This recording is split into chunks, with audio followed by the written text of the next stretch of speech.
Voilà, je voulais d'abord vous remercier de nous donner l'occasion de rendre hommage au pape François.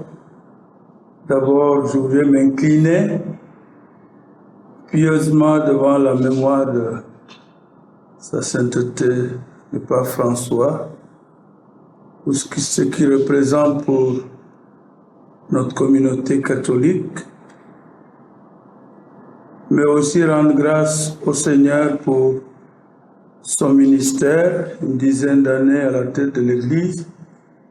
Il nous a rappelé dans son ministère la proximité des personnes les plus fragiles.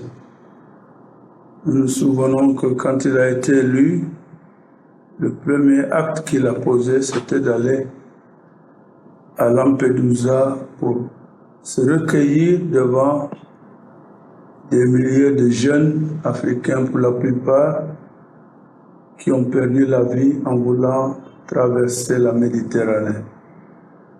Il donnait ainsi un signe fort pour son ministère. Et il a été fidèle jusqu'au bout, puisqu'il était proche des communautés vulnérables, que ce soit par la guerre ou par la pauvreté.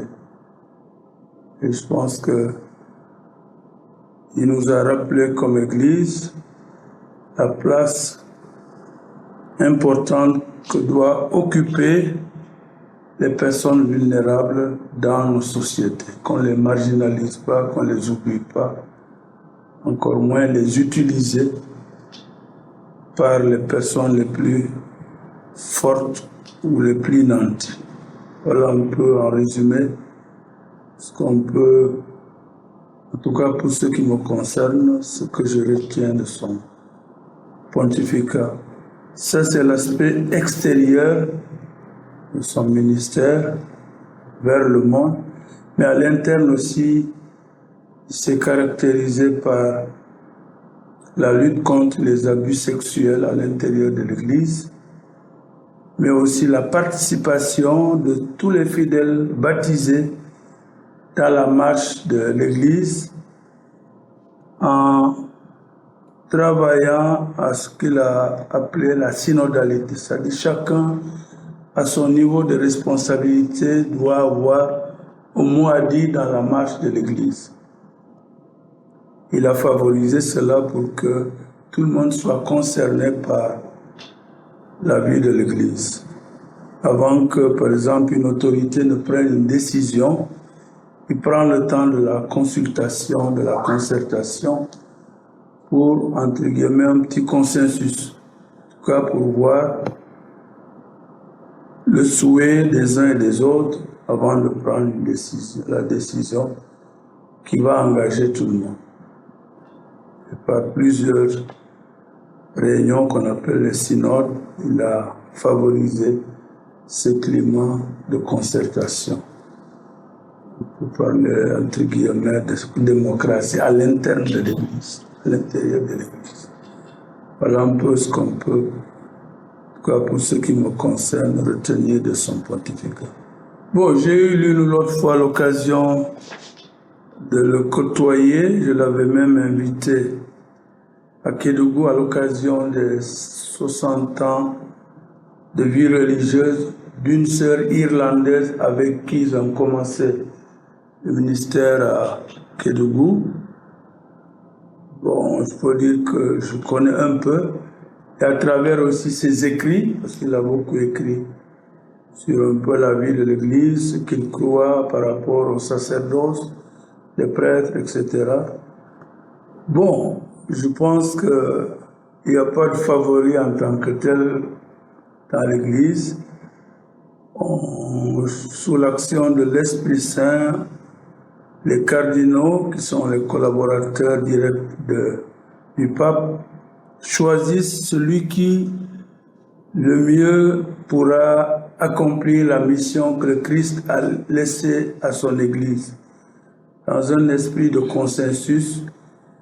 Évidemment, l'actualité, le monde moderne nous oblige à tenir compte de l'actualité pour pouvoir de manière pertinente, porter l'évangile au cœur de notre actualité, mais ce n'est pas le monde moderne qui dicte un peu le choix du pasteur. C'est Dieu qui choisit d'après notre foi, grâce à l'Esprit Saint qu'il donne à ceux qui sont là, comme les apôtres du temps de Jésus. Et nous prions pour que vraiment ils choisissent celui qui pourra conduire l'Église selon la volonté de Dieu. On a eu ces dernières années, le pape Jean-Paul II avait son style, le pape Benoît XVI aussi avait son style, le pape François avait son style, et chacun a travaillé pour le bien de l'Église, et comme disent les jésuites, lui il était jésuite, pour la plus grande gloire de Dieu. Et donc nous faisons confiance, c'est Dieu qui choisit, c'est lui qui rend capable, et nous prions pour qu'il nous donne un évêque, qu'il soit noir, blanc, jaune, ça n'a pas d'importance. L'essentiel, c'est qu'il fasse le travail pour lequel il a été choisi par Dieu. Dieu est libre de choisir qui il veut. Il peut avoir parmi eux un papa mobile, comme on dit. Mais bon, si on a un Africain, oui, pourquoi pas, ils font partie de l'Église universelle. Donc, il n'y a pas de raison qu'ils soient d'emblée exclus.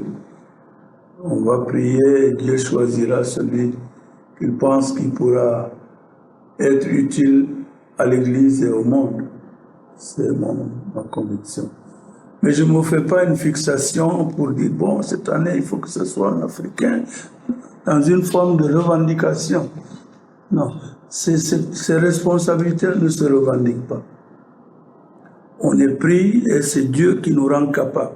Ce n'est pas nous qui, par notre intelligence, notre savoir-faire, qui pouvons.